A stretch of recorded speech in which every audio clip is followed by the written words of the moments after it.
Hello, I'm Natasha Hussein, and this is Newsfeed, your dose of what people are talking about online. Internet and phone services in Gaza are still spotty, days after the territory's longest telecommunications blackout on record. After an 8-day outage, services were restored on Friday following repairs to telco infrastructure that had been damaged by Israeli attacks. But the connection is far from stable, making it difficult for Gazans to get help in life or death situations. Many Palestinians in and outside of Gaza also face difficulty reaching their loved ones to find out if they're safe or not. But one lifeline amid the internet and phone outages, eSims, which are digital SIM cards. That's how we've been able to see updates like this that you see on your screen right now from journalists like Hind Kudari and Bisan Uda, despite Israel's best efforts to stem the flow of information out of Gaza. South Africa, in its recent genocide case against Israel at the International Court of Justice, said the outages are an Israeli tactic to hamper scrutiny and hide its atrocities from the outside world.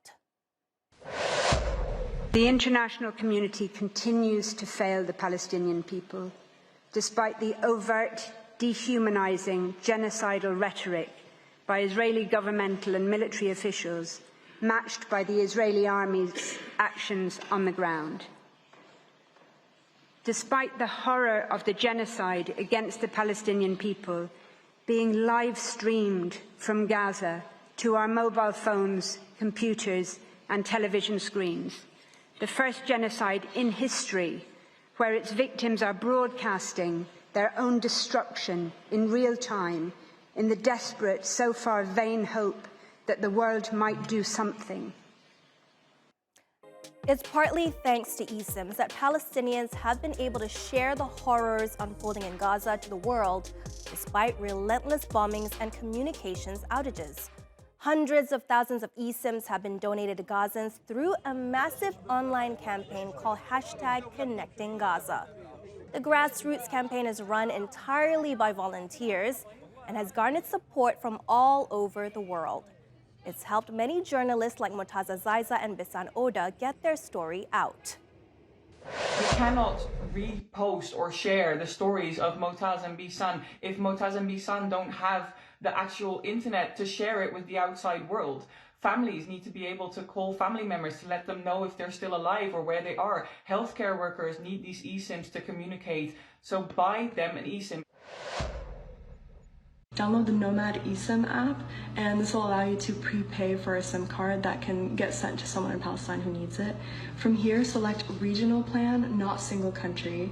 Scroll down, select Middle East, 10 gigabytes, please, and then you should be able to check out. The whole process is super simple, takes like 2 minutes, and then you'll get an email from Nomad explaining how to install the eSIM. Don't do anything except for forward, include attachments and all that, to gazaesims@gmail.com.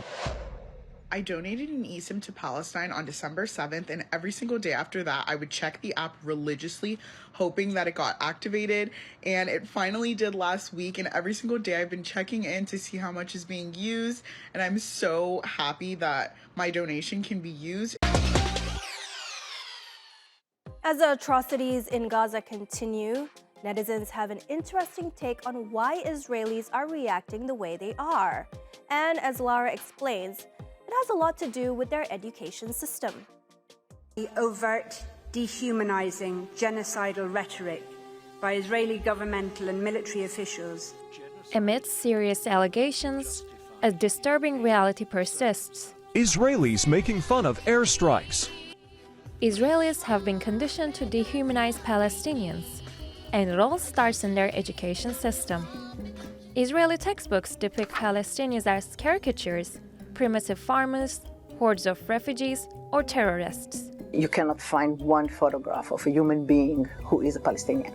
And the only way they are represented are as the problems and threats, since they never or hardly ever meet Palestinians face to face or speak to them.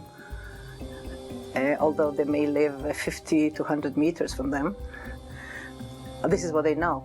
The result? You said you think they should be bombed? Yeah. The kids being bombed in Gaza, is that okay? Yeah, we need to kill the Arabs.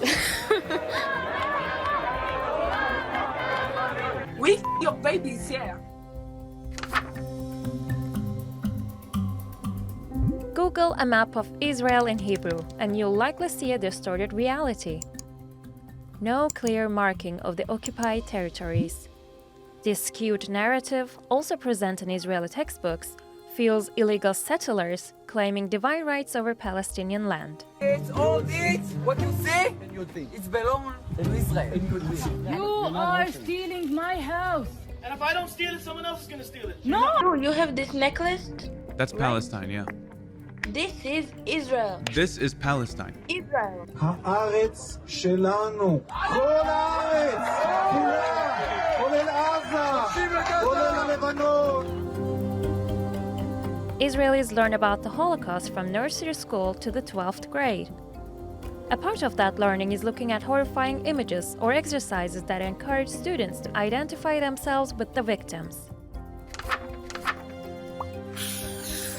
It is an intentional policy by the Israeli Ministry of Education. The goal is traumatization and revenge, and not to let the fire of vengeance die out. However, this vengeance is not directed towards the German persecutors and their collaborators in Europe, but towards Palestinian colonized subjects who are Nazified.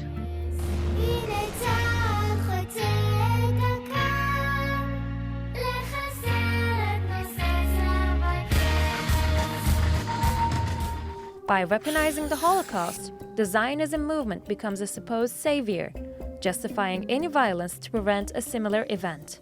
It is a nation built on a house of cards. Israelis, and by extension all Zionists, live with this existential threat that the constructed state will be obliterated at any given moment. Israel's education system, a 12-year journey, breeds fear of state destruction, endorsing the military's actions without question. Just enough of the fear implanted in you that you wholeheartedly support the Israeli Defense Forces. Graduates, many heading to mandatory military service, become the frontline enforcers of apartheid and occupation.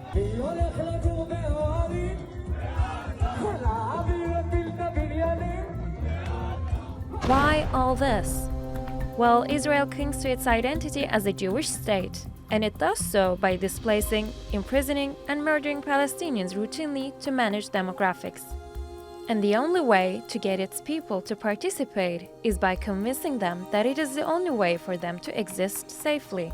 In class, we were shown a Zionist propaganda film detailing Israel's exceptionality. The overall message of the film was, this is our state. We must protect it.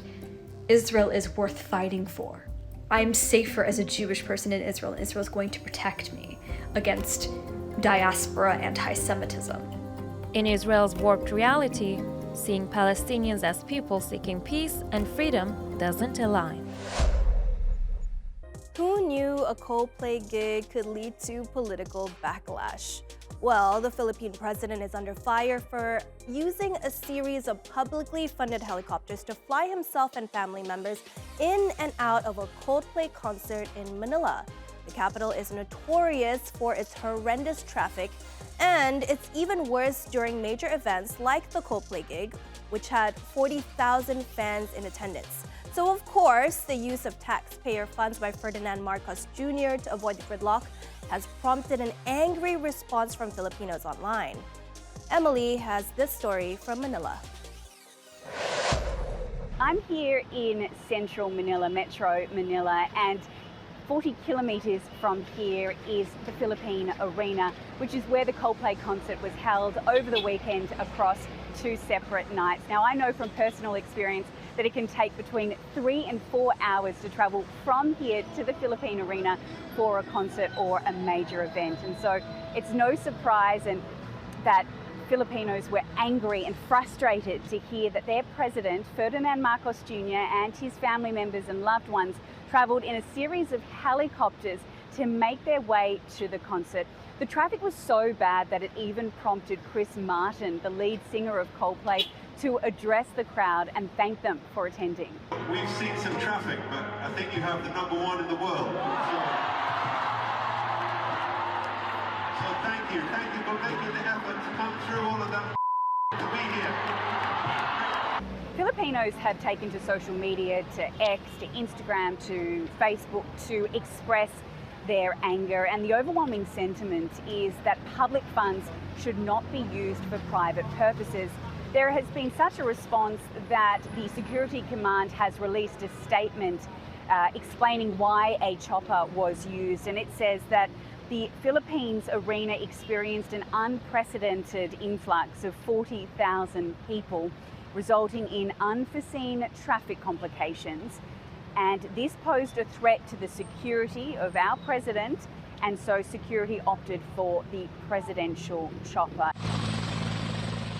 The thing is, Manila is rated the worst city for traffic in 2023, according to the TomTom Traffic Index.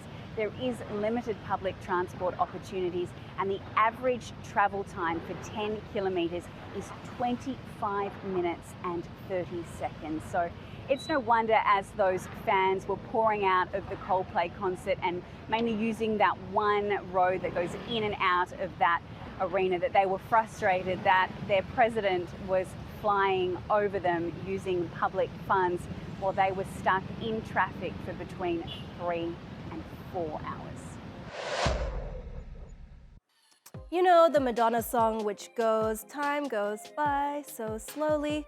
Well, two fans got so hung up waiting for Madonna to take the stage that they are suing her for being late. Michael Fellows and Jonathan Haddon attended the 65-year-old celebration concert in New York last month. According to their lawyers, the concert was billed to begin at 8:30, but the Queen of Pop only came on stage at 10:30. The gig went on till after 1 in the morning, leaving the pair, according to their lawyers, stranded with no available public transport to take them home.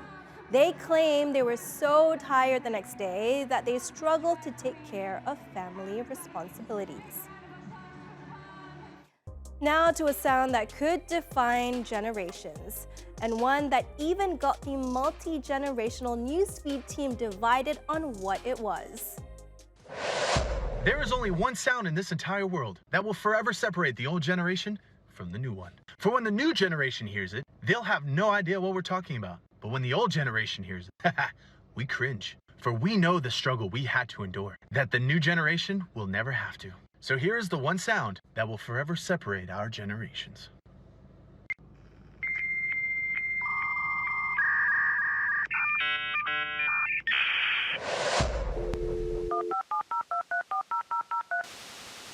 The sound you can hear in the background is not only synonymous to the modem dial-up to get on the web in the late 90s, it's also the same sound fax machines made while connecting back in the day. Now, who remembers that? Well, I do. It gives me a bit of PTSD.